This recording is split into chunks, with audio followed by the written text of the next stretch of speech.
Começa agora o programa Bem Viver, uma prosa sobre saúde, bem-estar, comida e agroecologia. Produção Rádio Brasil de Fato.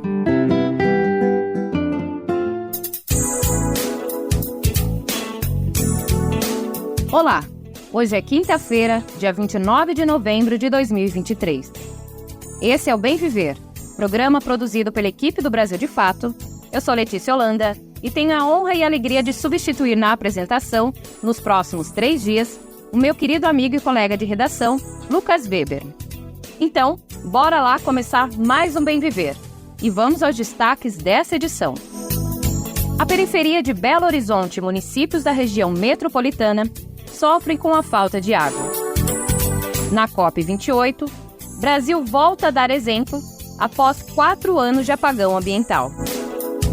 Força Nacional irá reforçar combate aos incêndios florestais no Amapá. Na nossa entrevista, professor da UNB explica a diferença entre clima e tempo.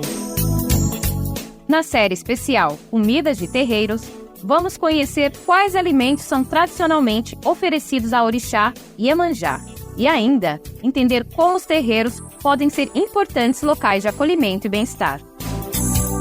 O Bem Viver é seu programa informativo diário do Brasil de Fato. Tem sempre uma nova edição de segunda a sexta, a partir das 11 da manhã. Acompanhe com a gente e se informe. Você pode ouvir pelo rádio e também pelas principais plataformas de podcast. No site do Brasil de Fato, na aba Rádio, e através de rádios parceiras. O Bem Viver é transmitido na Rádio Brasil Atual, 98,9 FM, na Grande São Paulo, e também pela internet, na nossa rádio web, no site radio.brasildefato.com.br. Mas calma, também dá para ouvir no seu tempo, a hora que você quiser. É só acessar o site do Brasil de Fato ou buscar nas principais plataformas de podcast e na rede de rádios parceiras que retransmitem o Bem Viver em todo o Brasil. A lista dessas rádios está disponível em nosso site. Já são mais de 100 emissoras fazendo a retransmissão. Se você representa uma emissora e quiser entrar nesta rede, sinta-se convidado ou convidada. Basta se cadastrar acessando radio.brasildefato.com.br. Lá, você clica em Como Ser uma Rádio Parceira. Brasil de Fato, 20 anos. Apoie e lute.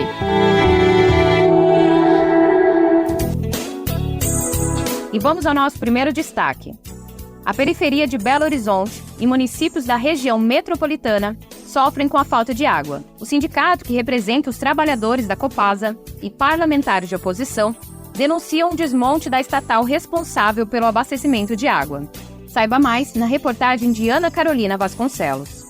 Famílias de regiões periféricas da capital mineira sofrem há mais de uma semana com o racionamento e a falta de água. A situação afeta diversos bairros e comunidades, como Taquaril, o Jardim Alvorada, o Avaí, o Morro das Pedras e o Morro do Papagaio. Na região metropolitana, 9 municípios também relataram problemas de abastecimento hídrico. A Companhia de Saneamento de Minas Gerais, Copasa, diz que o motivo do problema foi o aumento do consumo de água. Porém, para Júlio Fessô, que é presidente da Associação de Moradores do Morro do Papagaio, a justificativa não é plausível. Quem está sendo mais prejudicado são as vilas e favelas, que, como eu disse, em muitas casas não tem caixa d'água porque o telhado não suporta o peso, ou também até por falta de recurso. Então, acho que merece, né, uma atenção voltada para essas comunidades por parte da Copasa, e que ela não fique só no aplicativo falando que está em manutenção, ou que isso é devido ao aumento do consumo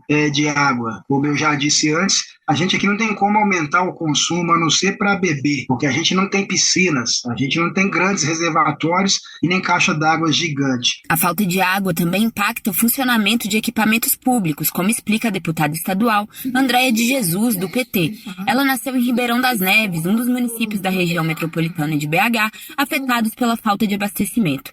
Para ela, a situação é fruto da política de desmonte da Copasa, promovida pelo governador Romeu Zema, do Partido Novo, que quer privatizar a empresa. Significa creche fechada, significa escolas que não deixaram de abrir. Nós estamos falando de famílias inteiras que não puderam fazer limpeza da casa nos finais de semana, não tem roupa mais para usar, não estão conseguindo cozinhar e outras famílias que denunciaram que os idosos inclusive acamados, que ficaram sem tomar banho, sem higienização, crianças que fazem uso de fralda sem poder tomar banho, isso durante esse momento mais quente da história de Minas Gerais. Eu estou muito convencida de que com os reservatórios acima de 70%, essa falta de abastecimento está ligada ao interesse do governador de colocar as pessoas contra a empresa. Criar a ilusão de que se privatizar a Copasa, se privatizar a empresa pública, entregar ela para empresários, esse serviço será qualificado ou vai melhorar.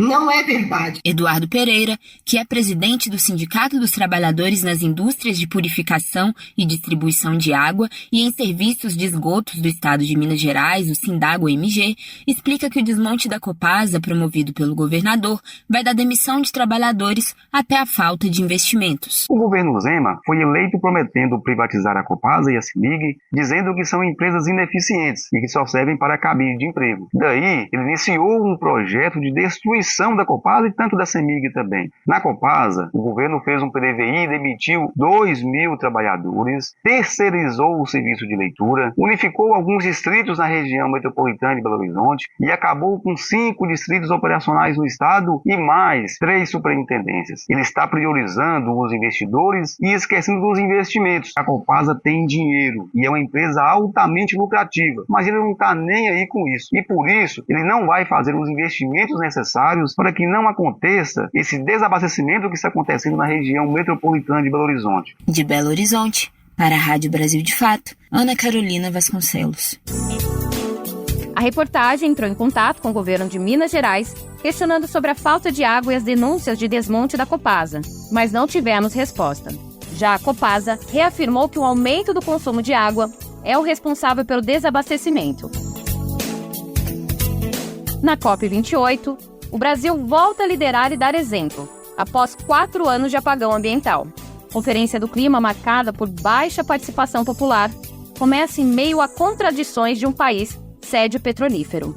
Em Dubai, sede da COP28 neste ano, 138 chefes de Estado voltarão a discutir com empresas e organizações da sociedade civil metas e alternativas para salvar o planeta do aquecimento global, que potencializou eventos extremos recentes no Brasil, como a seca na Amazônia e as ondas de calor no Sudeste e Centro-Oeste. Após 4 anos de governo Bolsonaro marcados pelo crescimento descontrolado do desmatamento e por retrocessos nas políticas climáticas, a diplomacia brasileira volta ao encontro global com o sentimento de dever cumprido e a ambição de abrir caminho para soluções concretas que serão seladas em 2025 na COP30 em Belém do Pará. Carlos Bocuí, presidente do Instituto Brasileiro de Proteção Ambiental, diz que o Brasil terá posição de liderança na COP28. Bom, o Brasil, ele chega nessa COP, da COP28, dos Emirados Árabes, de uma forma diferenciada. Esse ano, o Brasil, ele não só chega patejado pela sua capacidade de conter o desmatamento, mas também chega patejado pela sorte, porque choveu mais, você teve mais capacidade de geração hidrelétrica. Então, nesse aspecto, o Brasil avançou bastante. Eu acho que nós temos uma perspectiva aí de, novamente, levar o Brasil a uma condição de liderança na COP climática. Os especialistas dizem que o país voltou a trilhar o rumo correto no combate ao aquecimento global, mas também veem insuficiências na política climática brasileira que precisam ser sanadas. Como quase em toda a COP, as discussões mais sensíveis serão a demanda dos países em desenvolvimento por financiamento climático e a diminuição do uso de combustíveis fósseis derivados do petróleo, condições básicas para preparar um grande acordo na COP30 em Belém. Com Lula, o Brasil reduziu o desmatamento, mas a pecuária ainda é um grande fator de emissões que precisa ser combatido, conforme a pesquisadora do Instituto Talanoa, Marta Salomão. O principal setor de emissão de gases de efeito estufa no Brasil, o setor econômico, é a agropecuária, que responde tanto por uma parte importante do desmatamento como pelas emissões da própria agropecuária, lideradas pelo que a gente chama de fermentação entérica, que é aquele processo digestivo do gado, né? Então, a gente ainda não tem um caminho para redução das emissões de metano. O Brasil é o sexto maior emissor de gases de efeito estufa, esse gás especificamente de metano, e a gente espera que nos próximos meses haja, por parte do Ministério da Agricultura, alguma medida que permita a concretização de um acordo que o Brasil já assinou para reduzir em 30% as emissões de metano até 2030. A principal tarefa dos governos na COP28 será aprovar o balanço global do Acordo de Paris, um processo que ocorre a cada 5 anos com o objetivo de avaliar a efetividade da resposta à crise climática negociada durante a COP21 na capital francesa. Mas a eficácia da COP em Dubai deve esbarrar na baixa participação da sociedade civil que marca os Emirados Árabes, uma federação de monarquias onde não há eleições diretas, muito menos tradição de mobilização popular. É o que alerta Carlos Bocuí, presidente do Instituto Brasileiro de Proteção Ambiental. Não haverá a voz das ruas que irá impulsionar as conferências climáticas, né? E, além disso, há uma outra questão que é preciso tomar muito cuidado, que há um conflito de interesses instalado, especialmente nesta conferência dos Emirados Árabes Unidos, já que os Emirados Árabes Unidos são conhecidos como uma grande empresa de petróleo com um Estado anexo. E o próprio diretor dessa empresa petrolífera, a maior empresa dos Emirados Árabes, está coordenando o evento. E quem faz toda a parte de comunicação com os países, a parte oficial da conferência, tem sido a própria empresa de petróleo. De São Paulo, para a Rádio Brasil de Fato, Murilo Pajola. É isso. A COP28 é um fórum global de debate sobre o meio ambiente e emergência climática. Os líderes de vários países se reúnem este ano em Dubai entre os dias 30 de novembro e 12 de dezembro. E você acompanha as principais notícias da COP28 aqui com a gente no programa Bem Viver. Fique ligado. O estado do Amapá irá receber apoio da Força Nacional para combater focos de incêndio. Madison Euler traz mais informações dessa importante medida. Ao longo desta semana devem chegar ao estado do Amapá 48 profissionais da segurança pública que integram a Força Nacional. A maioria do efetivo é do estado do Pará.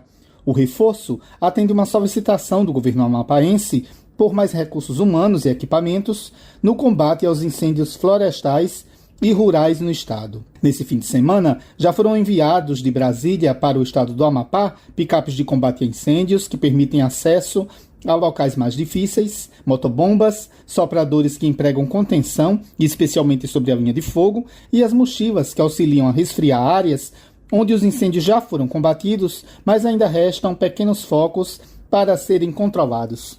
Esta é a segunda cooperação de reforço no trabalho de combate às queimadas no Amapá, prestada pelo governo federal neste mês. Nas primeiras semanas de novembro, a Operação Cabo Orange, com brigadistas do Instituto Chico Mendes de Conservação da Biodiversidade, do Corpo de Bombeiros do Amapá, com apoio também da Força Aérea Brasileira, vem atuando no combate a focos de incêndio no Parque Nacional do Cabo Orange.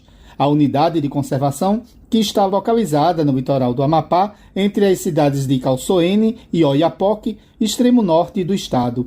O trabalho no parque segue na região até o início de dezembro. Estes 2 reforços estão dando apoio à Operação Amapá Verde, iniciada em agosto pelo governo estadual.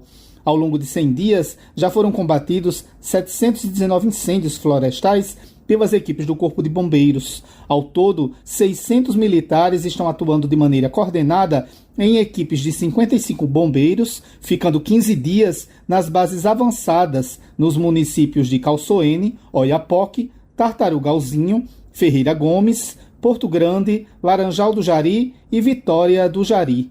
As ações do Amapá Verde estão previstas para seguir até o dia 21 de dezembro. Da Rádio Nacional em São Luís, Madison Euler. Combater os focos de incêndio deve ser uma prioridade para os nossos governantes. As consequências das queimadas impactam a biodiversidade de fauna e flora da Amazônia e ainda as populações locais que sofrem com os altos índices de poluentes presentes no ar. Lembramos que o governo do Amapá orienta o uso de máscaras N95 pela população e, em caso de problemas respiratórios, que se procure uma unidade básica de saúde. Ultimamente temos falado bastante sobre as ondas de calor e as mudanças climáticas sentidas em nosso país. Mas você saberia dizer qual a diferença entre o clima e o tempo? O repórter Osama Elgari convidou o professor do UNB, Gustavo Batista, para explicar para a gente. Vamos ouvir? Quando se fala em clima, a gente logo lembra de temperatura, umidade do ar e também da incidência de chuva, sol, neve e ventos. Algumas pessoas falam que isso aí é o tempo daquele lugar.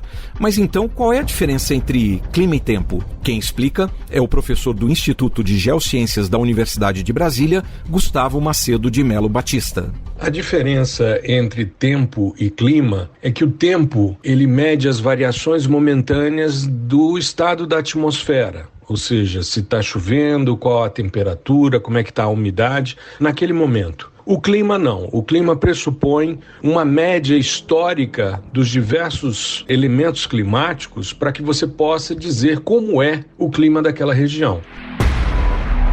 A Organização Mundial de Meteorologia considera que são necessários, no mínimo, 30 anos para identificar um padrão de comportamento do tempo numa certa região.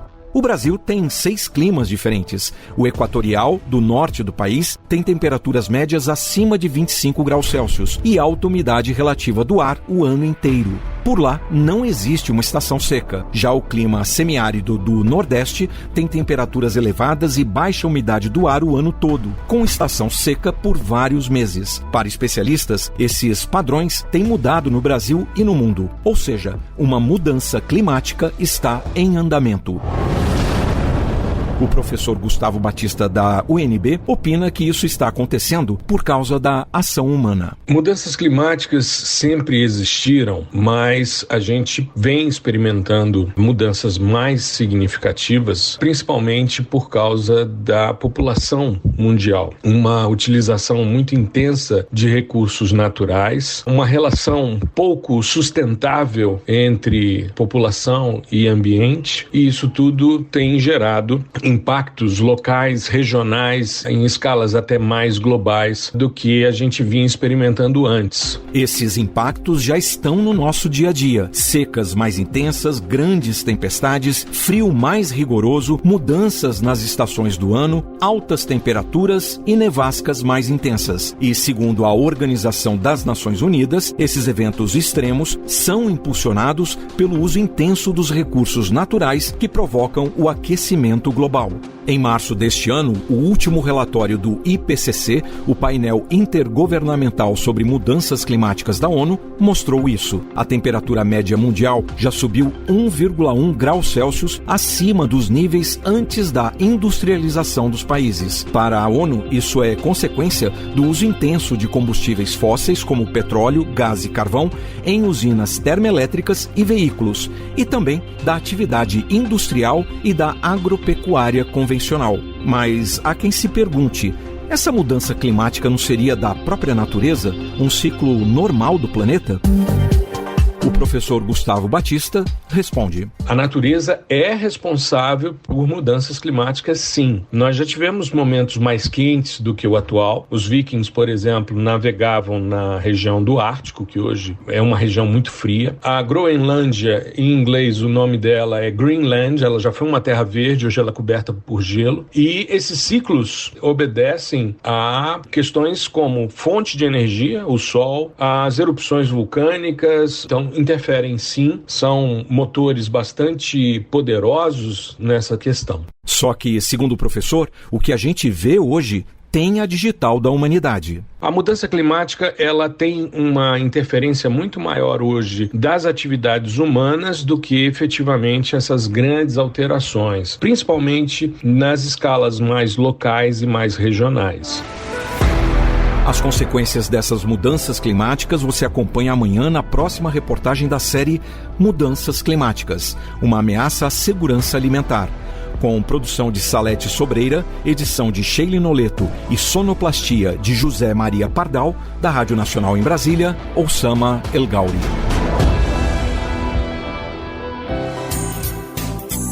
E vamos falar agora sobre a série Comidas de Terreiro, que destaca os alimentos oferecidos a Iemanjá, a orixá feminina que representa o equilíbrio emocional e psíquico, sendo uma das mais cultuadas no Brasil. Considerada a mãe de todos, a rainha do mar também está associada à criação do mundo e à continuidade da vida. Entre as diversas formas de culto deste conhecimento ancestral, são oferecidos alimentos doces e flores na cor branca, simbolizando assim a paz. Acompanhe na reportagem de Daniel Lamir. Te aproxega, vivente. Comece agora, o Alimento é Saúde.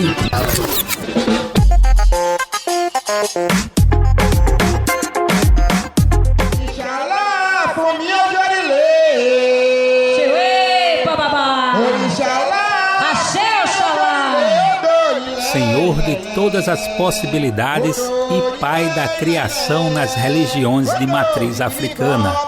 Oxalá é o mais respeitado entre todos os orixás. O pouco para ele se torna muito, não para si, mas para dividir com os outros.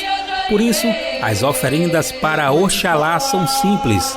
Na gastronomia oferecida a esse orixá, até os preparos são simbolizados dessa forma.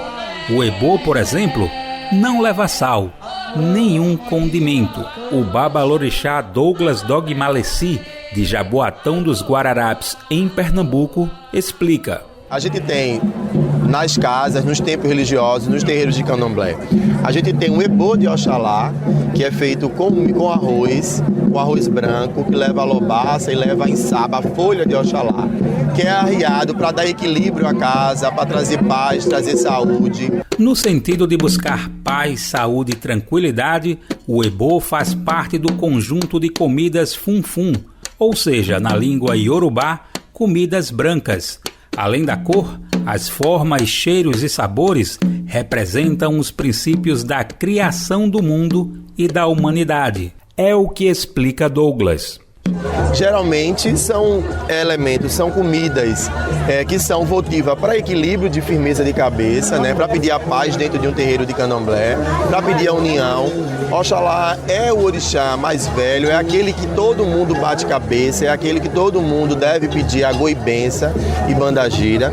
E essas comidas são ofertadas para o médium ou para a casa, mediante também as necessidades, principalmente ligadas à saúde e união. O acaçá é outro exemplo de comida funfun oferecida a Oxalá. Feito de farinha de milho branco, o alimento é preparado como mingau e enrolado na folha de bananeira. Douglas detalha. Nós temos o acaçá, que está presente em toda a ritualística. Onde tem ritualística, onde tem cerimônia, tem um acaçá, que ele é ofertado à casa também, é ofertado ao ori, à cabeça. O milho branco está presente em toda a gastronomia para Oxalá. A ritualística ainda inclui as inçabas, ou seja, folhas como o conhecido tapete de Oxalá, a corona ou a hortelã. Também são oferecidas frutas como maçã, pera e uvas verdes e claras.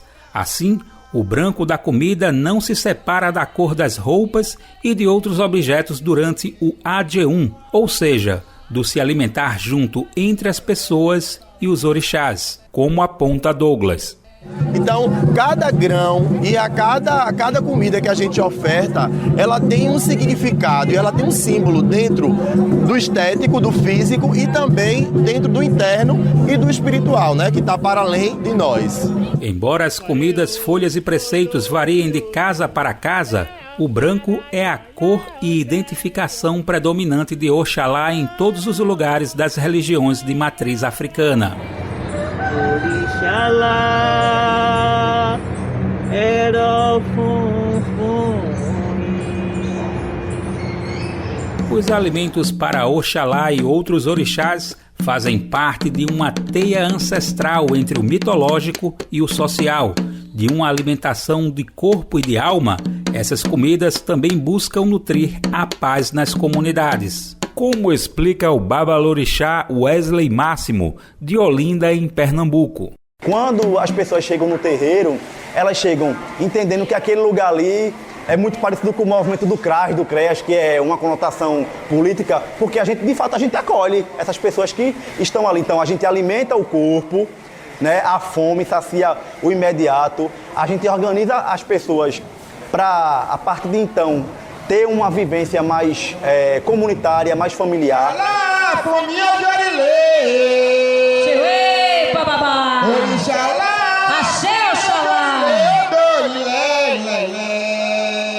Do Recife, da Rádio Brasil de Fato, Daniel Lamy.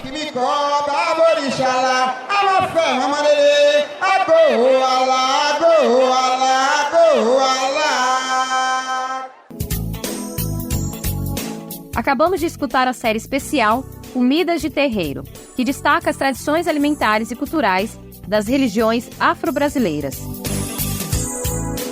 E agora, Brasil pode enfrentar surto histórico de dengue em 2024. Número de casos em 2023 já ultrapassa tudo o que foi registrado no ano passado. Mais de 1.000 óbitos foram confirmados. Vamos saber mais sobre esse alerta na reportagem de Nara Lacerda. Repórter SUS. O que acontece no seu Sistema Único de Saúde? No ano que vem, o Brasil pode enfrentar um aumento significativo nos casos de dengue e, para piorar o cenário, a escalada ocorreria com base em resultados que já representam recorde.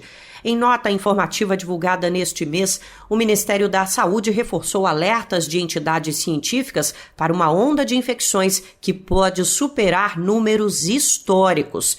Em outubro, a OMS, Organização Mundial da Saúde, publicou uma análise a respeito dos impactos do calor excessivo na saúde das populações afetadas pelo fenômeno climático El Niño, entre elas a brasileira. A alta das arboviroses urbanas, doenças virais passadas por picadas de mosquitos, está entre os pontos de preocupação. Além disso, o país passa por um aumento de casos da dengue tipo 3, para a qual a população tem pouca proteção, como ressalta a nota do Ministério da Saúde. Abre aspas. É importante destacar a reemergência e a rápida dispersão do sorotipo 3 no território nacional, com alto número de indivíduos suscetíveis, que torna o cenário epidemiológico ainda mais propício ao aumento da transmissão da dengue em 2024. Fecha aspas. Segundo o texto, o Brasil está frente à possibilidade de uma epidemia com as maiores proporções já documentadas na série histórica do país. A análise também aponta para o aumento da chikungunya em municípios de grande porte, altas taxas de ataque, sobrecarga dos serviços de saúde e óbitos. As medidas cotidianas para combater o mosquito Aedes aegypti são as mesmas propagadas pelas campanhas há décadas, mas o Brasil ainda tem dificuldades para enfrentar o problema. Segundo a especialista em epidemiologia Bárbara Valente, professora e pesquisadora da Escola Politécnica de Saúde Joaquim Venâncio da Fiocruz, a Fundação Oswaldo Cruz, é preciso buscar medidas apropriadas aos diferentes contextos do país. Inicialmente, ações voltadas para a eliminação dos criadouros, objetos que acumulam água, seja colocando tampas em recipientes de água e capas em caixas d'água, multirões de limpeza e destinação correta dos resíduos sólidos. Além disso, orientar a população sobre a forma de evitar e eliminar locais que possam oferecer risco para a formação de criadouros do Aedes aegypti, com ações de comunicação, educação e saúde. Para isso é fundamental estratégias intersetoriais e de mobilização social com ações direcionadas para a realidade local. Ainda de acordo com a pesquisadora, as políticas são obrigação do poder público e passam pelo enfrentamento de questões e desigualdades estruturais no Brasil. O saneamento básico é um dos componentes que mais pesa para enfrentamento do cenário, que também demanda diálogo com as comunidades e investimento na contratação e na formação de agentes de controle de endemias. É de responsabilidade do governo, junto às prefeituras, garantir cobertura suficiente desses serviços e dos serviços de saúde, que deve atuar na assistência, no controle e prevenção dessas doenças e promoção da saúde, além da capacitação dos profissionais de saúde que atuam no território. As organizações comunitárias têm um papel fundamental no apoio das ações dos trabalhadores de saúde nos territórios e para mobilizar a população para a participação nas ações de educação e saúde. Os números altos de 2022 e 2023 amplificam o potencial de surto grave para o ano que vem. o biênio registrou 2 recordes seguidos de casos, com resultados de 1,5 milhão e 1,6 milhão de pessoas infectadas. Nos 2 anos, o total de óbitos ficou acima de 1.000, o que nunca havia sido observado. A dengue é causada por um vírus transmitido pela picada do mosquito Aedes aegypti, que se propaga em água parada. Atualmente existem 4 tipos circulando no planeta. Pessoas infectadas com um deles não ficam imunes aos outros. Essa dinâmica favorece a ocorrência de ondas mais graves, como a que pode atingir o Brasil no ano que vem. Entre os sintomas mais recorrentes estão febre alta, dores musculares e nas articulações e erupções na pele. A doença pode causar hemorragia interna em órgãos e tecidos e levar à morte. A orientação do Ministério da Saúde é para que a população procure os serviços de saúde mais próximos de sua residência assim que surgirem os primeiros sintomas. De São Paulo, da Rádio Brasil de Fato, Nara Lacerda. É isso, gente. Precisamos ficar atentos e seguir as recomendações de combate ao mosquito transmissor da dengue. Você já sabe, mas não custa lembrar, né? Não deixe água parada em vasos, pneus ou garrafas. Caso sinta algum dos sintomas comuns da doença, como dores no corpo e febre, procure atendimento médico.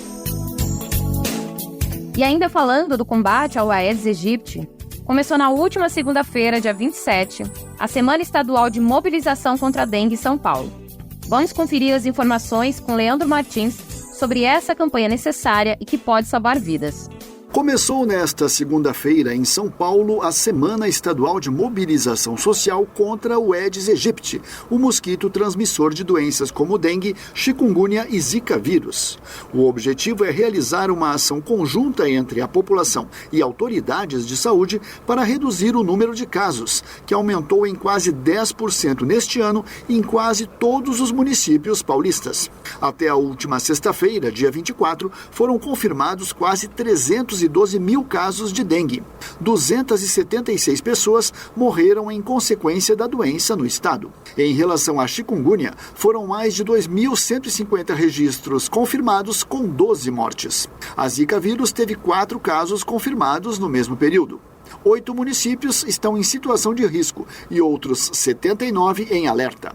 A coordenadora estadual de controle de doenças, Regiane de Paula, explica que é preciso trabalhar para eliminar os criadouros do mosquito, que são os locais onde ele deposita os ovos e as larvas se desenvolvem até formarem mosquitos adultos. Ela acrescenta que, com o fim da pandemia de Covid, as pessoas saíram de suas casas e descuidaram com a prevenção contra o transmissor da dengue. E faz o alerta. Olhar os seus quintais, olhar para dentro da sua casa é algo que a gente tem que fazer todos os dias. Uma vez por semana. O hábito, a rotina, ela faz com que isso nos torne menos vulneráveis ao mosquito, né? Entre os criadouros estão recipientes de água parada, pratos de plantas, calhas entupidas, lixeiras e caixas d'água mal vedadas, além de piscinas ou fontes sem os devidos cuidados.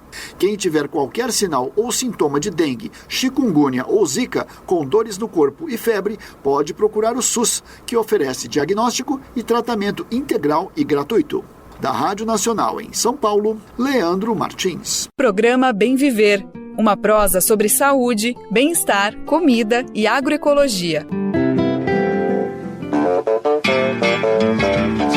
Deixe-me ir, preciso andar, vou por aí a procurar, sorrir pra não chorar. Deixe-me ir, preciso andar, vou por aí a procurar, sorrir pra não chorar. E é com essa composição atemporal do grande sambista Cartola, considerado um dos maiores da música brasileira, que a gente volta com as notícias do programa Bem Viver. O assunto agora são as ondas de calor no Rio de Janeiro. A Prefeitura do Rio anunciou medidas para reduzir os impactos das altas temperaturas registradas nos últimos dias. Vamos ouvir as informações trazidas pela repórter Cristiane Ribeiro. Diante da previsão de novas ondas de calor atingirem o país ainda neste ano, a Prefeitura do Rio de Janeiro anunciou uma série de medidas para reduzir os impactos das altas temperaturas e sensação térmica. Nesta segunda-feira, já começaram a funcionar 100 pontos de hidratação em unidades de saúde que ficam em bairros que registram as maiores temperaturas. Nesses locais, as pessoas que apresentarem sintomas de estresse, fraqueza ou dor de cabeça por causa do calor poderão receber o atendimento tanto por via oral como venosa. Além disso, nos dias mais quentes, a população em situação de rua vai receber água potável e bebidas isotônicas, importantes para o período de maior calor. Mas o secretário de Saúde do Rio, Daniel Sorange, alertou que elas não devem ser usadas de maneira corriqueira e por pessoas hipertensas. Os abrigos da Prefeitura vão receber ventiladores para dar maior conforto térmico àqueles que usam as unidades. Essas medidas ficam em vigor até o final do verão, em 21 de março. Ao anunciar as iniciativas, o secretário de Saúde do Rio aproveitou para fazer recomendações importantes para esse período mais quente do ano. A principal causa de descompensação e internação e atendimentos por questões ligadas ao calor está ligada à hipertensão, diabetes e insuficiência cardíaca. Então, ficar muito atento na utilização de medicamentos regulares, ficar atento aos focos de mosquito, evitar comidas pesadas e preferir frutas, verduras e legumes é essencial para facilitar o trabalho do corpo na digestão e também evitar uma sensação de aumento de calor e utilizar sempre protetor solar. O plano de contingência da Prefeitura do Rio também prevê reforço no combate ao mosquito Aedes aegypti, transmissor da dengue, zika e chikungunya, e a implantação de parques urbanos e reflorestamento em áreas nas zonas norte e oeste. Na última onda de calor forte na capital, a cada 2 horas, uma pessoa precisou de atendimento médico. De acordo com o Instituto Nacional de Meteorologia, no dia 18 deste mês, a cidade do Rio de Janeiro bateu o recorde de temperatura, 42,5 graus. O recorde histórico do Rio é de 43,2 graus em Santa Cruz, na zona oeste da cidade, marcado no dia 26 de dezembro de 2012. Desde o início de 2023, já foram registrados no país 8 eventos de onda de calor e há possibilidade de novas ocorrências ainda neste ano. Da Rádio Nacional no Rio de Janeiro, Cristiane Ribeiro. Escutamos agora as medidas que a Prefeitura do Rio de Janeiro está tomando para reduzir as consequências das ondas de calor, principalmente na saúde da população. Agora vamos falar de agroecologia. Diversos movimentos populares que estiveram presentes na 20ª Jornada de Agroecologia assinam carta que defende a produção de alimentos saudáveis, nutritivos e sem agrotóxicos para a população brasileira. As informações com Douglas Matos. A carta da edição número 20 da Jornada de Agroecologia, realizada entre os dias 22 e 26 de novembro em Curitiba, capital do Paraná, defende que a agroecologia é a alternativa para a produção global de alimentos saudáveis. O texto, lido no último sábado, dia 26, apresenta a síntese comum das dezenas de organizações que compõem o movimento em prol da agroecologia. As organizações participantes da jornada denunciam os crimes ambientais cometidos pelo capital com a conivência de governos. Abre aspas, é preciso recordar a origem da crise climática e a responsabilidade dos países do norte no aquecimento global para entender quem sai favorecido nas soluções globais do mercado de carbono, fecha aspas. Diante dos anúncios de ameaça global pela crise climática, a jornada afirma ainda que a agroecologia precisa entrar como meta prioritária de ação, sendo reconhecida como um papel de assegurar o direito à alimentação adequada, com políticas públicas e fomento para a transição da matriz de produção para a agroecologia. O documento elaborado pelas entidades é formado pelos temas terra livre de transgênicos e sem agrotóxicos, pela ampliação das políticas públicas, a resistência que construímos até aqui e a nossa casa comum, que fala sobre o exercício dos valores anticapitalistas, entre eles a solidariedade como uma ação entre trabalhadores e trabalhadoras e a solidariedade entre povos, que ultrapassa fronteiras geográficas. Da Rádio Brasil de Fato, com informações da redação em Curitiba, no Paraná. Locução, Douglas Matos. O Brasil de Fato lançou nesta semana 2 produções sobre o território tradicional gerazeiro de Vale das Cancelas. A reportagem especial intitulada Gerazeiros Encurralados. Comunidades tradicionais enfrentam seca em território cercado por eucalipto no norte de Minas Gerais, e o documentário Gerais Encurralado. O trabalho, que é desenvolvido pelos jornalistas Carolina Oliveira, Carolina Caldeira e Vitor Shimomura, registra, a partir de relato dos moradores, os impactos causados pelo avanço da monocultura de eucalipto e pinos. As comunidades sofrem desde a década de 1970 com o avanço de empresas de monocultivo das espécies, que são amplamente utilizadas nas indústrias de papel e celulose e de construção civil. Acesse o portal de notícias brasildefato.com.br e leia na íntegra a reportagem especial intitulada Giraseiros Encurralados. Comunidades tradicionais enfrentam seca em território cercado por eucalipto no norte de Minas Gerais. Acessando brasildefato.com.br, você também pode assistir gratuitamente o documentário Gerais Encurralados. Não deixe de conferir.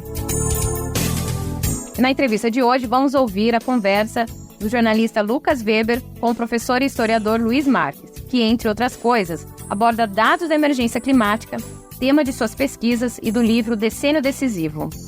Professor Luiz Marques, antes de tudo, obrigado mais uma vez pela disponibilidade. Vai ser um prazer falar com o senhor, ouvir suas respostas sobre tudo isso que anteriormente eram previsões, mas agora já são fatos consumados, então vai ser muito importante ouvir sua análise, viu, professor? Obrigado, Lucas. Um grande prazer falar com você. Perfeito. Professor, o seu livro foi lançado agora em abril desse ano, mas os dados basicamente foram colhidos ao longo de 2022, todas as projeções, acontecimentos observados até setembro de 2022, é o que consta no próprio livro. De lá para cá, a gente está falando mais ou menos de um ano, muito do que foi previsto me parece que já está andando mais rápido, talvez até do que as previsões. Eu queria uma análise do senhor se já é o momento de lançar uma nova edição do livro atualizando esse cenário que o senhor estava prevendo. Não, eu acho que dá muito trabalho fazer um novo livro, né? Mas eu estou escrevendo, de fato, algumas coisas, entre as quais um artigo no qual eu exatamente estou atualizando um pouco esses dados. E esses dados são o ano de 2023, né? O livro foi lançado em maio, eu ainda consegui escrever o prefácio no comecinho de 23, um novo prefácio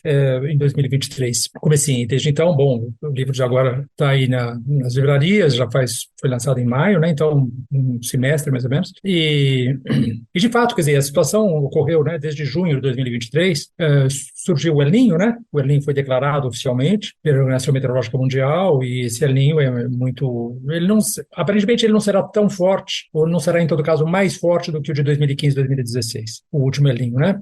Mas ele já está batendo temperaturas muito mais elevadas, né, do que ocorreram até 2023. Só para ter uma ideia, né, entre janeiro e setembro de 2023, a temperatura média global, né, do planeta terrestre, marítima, combinada, né, atingiu 1,4 graus Celsius. Nós estávamos em 1,15, 1,20, né, agora estamos em 1,4, acima, né, do período pré-industrial, né, 1850 a 1900, né, normalmente. E o mês de setembro, agora, de 2023, são dados do Copérnicos, né, dados oficiais, né, a temperatura foi 1,75 graus Celsius acima da média dos meses de setembro no mesmo período de 1850 a 1900, né? E ela foi quase 1 grau Celsius acima do período de 1991 a 2020, né? Quer dizer, então você vê que nós estamos agora entrando num processo muito grande. Veja, não sei se você viu na imprensa, os dias 17 e 18 de novembro, agora de 2023, portanto, vamos dizer assim, semana passada, a temperatura média do planeta superou pela primeira vez, em 17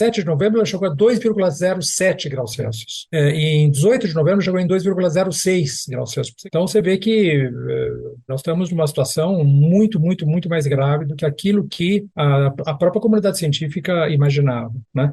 E é possível, viu, Lucas? É possível que se você pegar este mês, esses 12 meses, que vão de junho de 2023 até maio de 2024, né, são 12 meses, é possível que a temperatura média global já chegue a 1,5 graus Celsius, né? Ou seja, aquele limite né, vamos dizer, o alvo mais ambicioso do Acordo de Paris, né, de 2015, já será atingido pela primeira vez na média anual, né? Ou seja, junho de 2023, maio de 2024, já atingirá, então, 1,5 graus Celsius, com grande probabilidade, né? Não temos que esperar para ver. E vai ser o legítimo, o fracasso, que vai ser a prova do fracasso da humanidade, dos países, das grandes nações, para tentar barrar esse futuro devastoso que está sendo previsto há muito tempo já, por... Vamos dizer, pelo menos desde meados dos anos 80, já a comunidade científica em peso já previa isso, né? Portanto, estamos falando de 40 anos, digamos, em que isso é muito comum, né? Lembrar de 1988, né? Como aquela declaração que o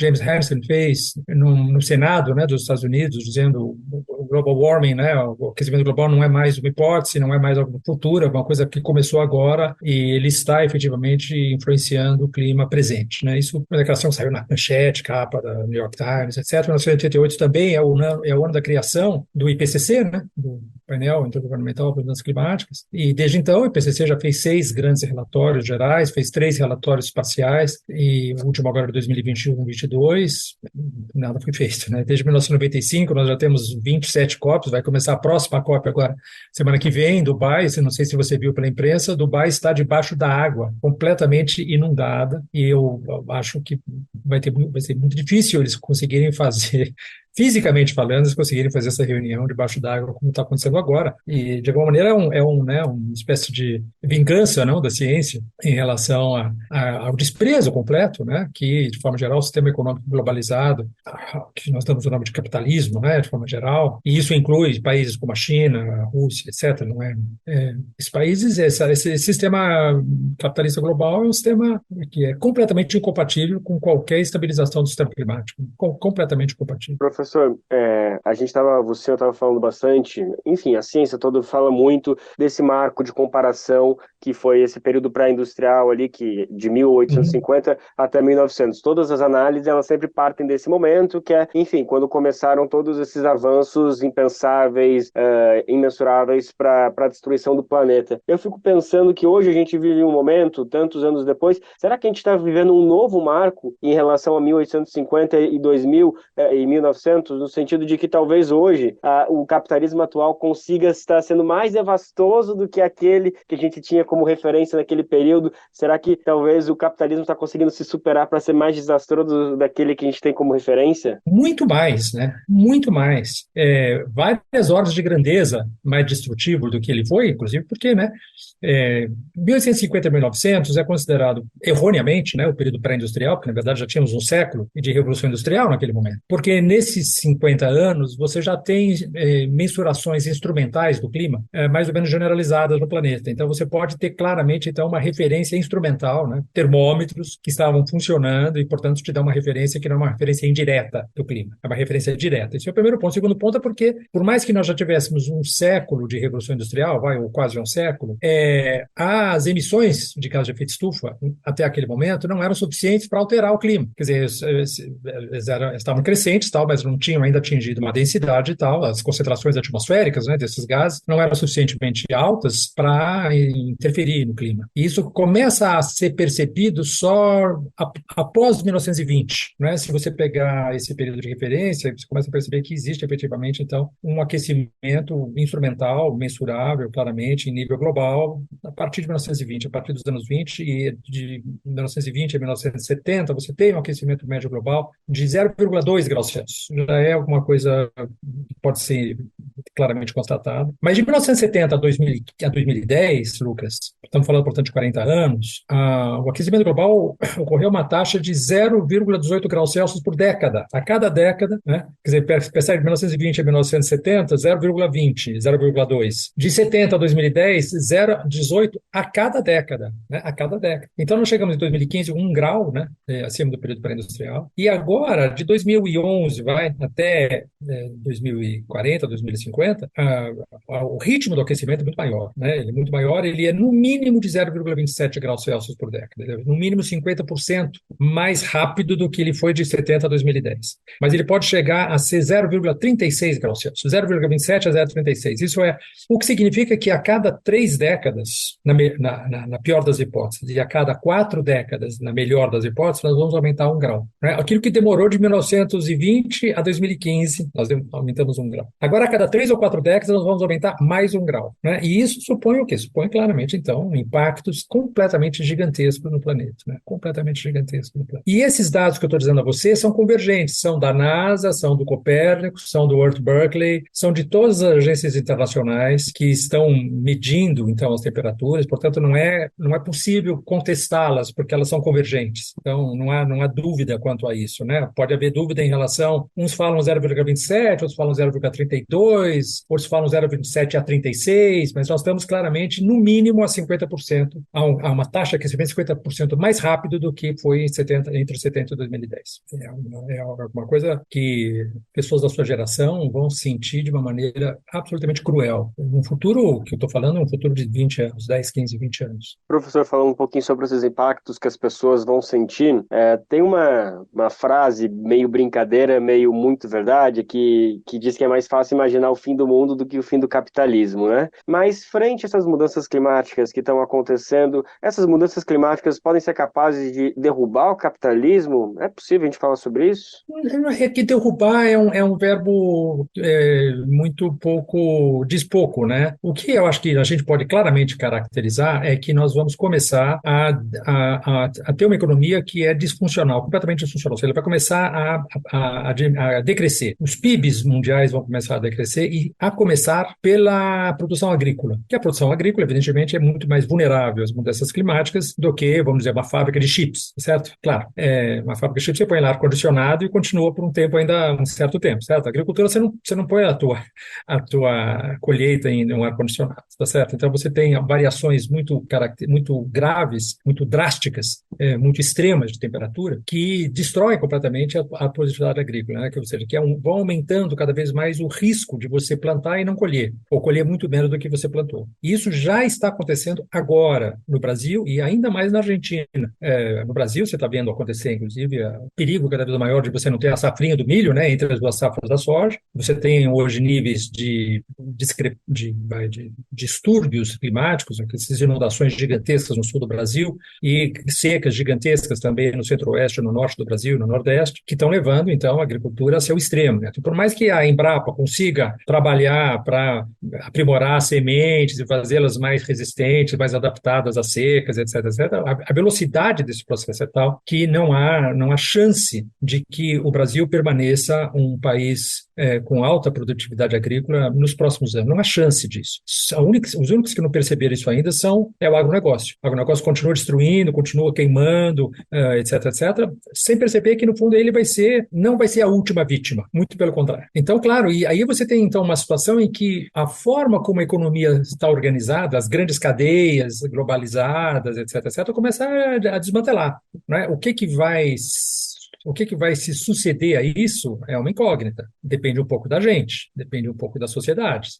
Nós podemos ter um cenário que é o pior cenário possível, que é uma guerra, né? À medida que os recursos são escassos, quem tem mais armas leva. Isso é aquilo que já está acontecendo, de alguma maneira. Mas você tem também um cenário que pode ser um cenário socialmente muito mais justo, né? Em que as sociedades, no fundo, reagem. Tem um sobressalto em relação a essas questões e há um aprofundamento da democracia e você tem claramente, então, uma situação em que há uma democratização maior da sociedade. Não sei se você viu o relatório da Oxfam, que saiu agora, 4 dias atrás, né? O 1% mais rico da sociedade emite tanto gás de efeito estufa quanto os 66% mais pobres da humanidade. Se continuar assim, evidentemente, o que a gente pode esperar? Não pode esperar nada de bom. A gente só pode esperar guerra, né?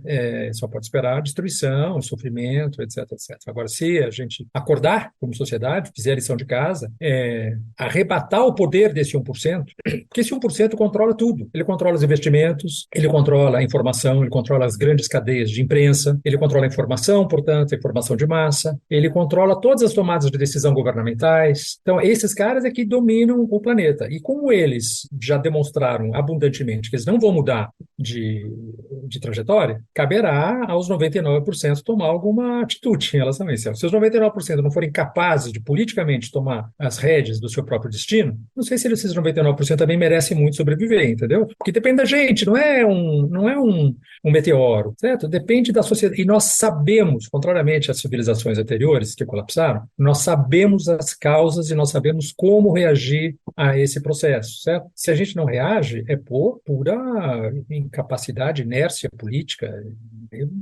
quem que pode reclamar depois, certo? Se ninguém faz nada. Professor, o senhor citou guerra agora, né, dessa guerra que vai virar à tona a partir do momento que os recursos se tornarem escassos, como já estão se tornando, então vai ser uma disputa de quem tem mais artifícios, e aí eu queria aproveitar essa tua menção para trazer uma frase que me chamou muito a atenção no artigo seu recentemente publicado, que diz que a paz e o desarmamento geral são condições de possibilidade de negociações climáticas capazes de aumentar nossas chances de adaptar ao aquecimento vindouro. Por que a gente tem que relacionar a guerra com as mudanças climáticas e também a paz, consequentemente, a possibilidade de mediação desse futuro catastrófico? Por várias razões, né, Lucas? A primeira delas é que se você está numa situação de guerra, você não tem um mínimo de confiança recíproca para que sentar numa mesa e negociar, certo? No estado atual da situação geopolítica do mundo, você acha que o Irã e Israel vão sentar à mesa para discutir a questão de emissões de gás de efeito de estufa, ou os Estados Unidos e a Rússia, ou a China, né? Claro que você está numa situação de crispação completa, de total crise de confiança no teu interlocutor, e, portanto, isso já é alguma coisa que, por si mesmo, já compromete brutalmente, né? Por exemplo, agora a COP28, porque a condição de possibilidade para que você possa reagir à questão climática é uma governança global, é um mínimo de confiança que você faz a sua parte e eu faço a minha parte, tá certo? Os países fazem cada um a sua parte e são capazes, de alguma maneira, de cobrar reciprocamente a realização desses compromissos. Então, para que isso seja possível, é necessário um clima de cooperação, né? Que é exatamente o contrário da guerra. O segundo ponto que eu acho que é importante a gente pensar é o fato de que eu estava exatamente nesse artigo, eu estava mostrando os dados do CIPRI, né? O CIPRI é essa instituição de Estocolmo, né? Chama-se, como é que é? Instituto de Pesquisa sobre a Paz Internacional de Estocolmo, né? Stockholm International Peace Research Institute. E o que eles mostram, né, é que o mundo gastou mais de 2,2 trilhões de dólares, o orçamento militar global, mais de 2,2 trilhões, foi 2.240 bilhões de dólares em 2022, um aumento constante desde 2015, quase o dobro daquilo que se gastou no período 1995-1999, em dólares constantes, portanto, um armamento cada vez mais rápido, e essa engrenagem militar, os Estados Unidos gastou 39% do orçamento americano, né, dos Estados Unidos. O PIB americano é 25% do globo, da economia mundial, mas as despesas militares dos Estados Unidos não são 25%, são 39%. É o país mais militarizado do mundo, hoje em dia, os Estados Unidos. Então, nessa situação, é claro que você não tem a mínima possibilidade de atingir efetivamente algum compromisso diplomático no que se refere a essas questões. É claro que agora, na COP28, eles vão estar todo mundo os holofotes lá, então eles vão sair com algumas palavras bonitas, nós vamos fazer um acordo, vai diminuir os investimentos, por exemplo, eles vão agora, a bola da vez agora é zerar os investimentos nas termoelétricas movidas a carvão. Bato uma aposta com você que essa vai ser o resultado que vai ser cantado em prosa e verso da COP28. Eles têm que mostrar alguma coisa, né? Eles têm que mostrar alguma coisa. Então, vão mostrar isso, mas é mais uma bobagem, isso não vai acontecer. Se você pegar todos os compromissos assumidos nas COPs anteriores, nenhum deles foi cumprido, e esse aqui não vai ser cumprido de novo. Sabe por quê? Porque se eu for um país e não cumprir, não acontece nada comigo. Tá certo? O Brasil se comprometeu a restaurar 12 milhões de hectares até 2025. E se comprometeu isso em 2015. Não restaurou coisa nenhuma. Alguém vai punir o Brasil por causa disso? Não vai. E por que não vai, Lucas? Porque a ordem jurídica internacional está baseada num axioma fundamental que é o da soberania nacional absoluta. Eu faço o que eu bem entender. Se o Brasil destruir completamente a Amazônia, completamente o Cerrado, completamente o resto da Mata Atlântica e da Caatinga, alguém vai fazer alguma coisa contra nós? Não, é o Brasil, é nosso. A mesma coisa os outros países, tá certo? Então, nesse sistema baseado em soberania nacional absoluta, não há hipótese de qualquer cooperação internacional. Porque o axioma que está por trás disso é o seguinte: eu sou o Brasil, você é, sei lá, o que outro país, certo? Se você fizer um esforço maior do que eu, melhor para mim, porque eu faço menos esforço e usufruo do seu esforço, tá certo? Porque você vai fazer um grande esforço e eu não vou fazer nenhum. Ótimo, porque parte do seu esforço vai ser benéfico para mim. Então, nessa lógica, cara, não tem hipótese de você ter uma cooperação internacional, que já é suficientemente alimentado pelas guerras, pela tensão geopolítica, por toda a guerra econômica, etc, etc.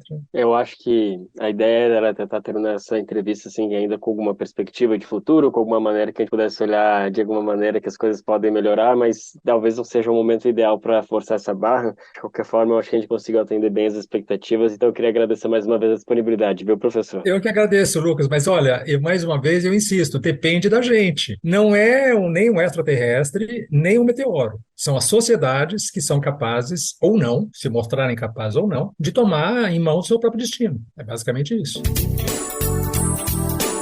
Por hoje ficamos por aqui. O programa Bem Viver volta amanhã a partir das 11 horas para atualizar você das principais notícias da agroecologia, do meio ambiente e da saúde. Você pode nos ouvir na Rádio Brasil Atual 98,9 FM na Grande São Paulo ou no site do brasildefato.com.br. O programa vai ao ar em diversas rádios pelo país. A lista completa de emissoras que retransmitem o Bem Viver você encontra em nosso site, na matéria de divulgação diária do programa. E aproveitamos para agradecer esses veículos por estarem com a gente. O Bem Viver também fica disponível como podcast no Spotify, Deezer, iTunes e Google Podcasts. A apresentação e roteiro do programa de hoje foi comigo, Letícia Holanda, na edição e produção, Anderson Almeida, Daniel Lamir, Douglas Matos e Nil Soares. Nos trabalhos técnicos, André Paroche, Adilson Oliveira, Lula Gattinone e Emerson Ramos. A coordenação de Rádio e TV é de Monize Ravena. A direção de programas de áudio é de Camila Salmásio. Na direção de jornalismo, Nina Fidelis. É isso, gente. Até amanhã. Você ouviu o programa Bem Viver, uma prosa sobre saúde, bem-estar, comida e agroecologia. Produção Rádio Brasil de Fato.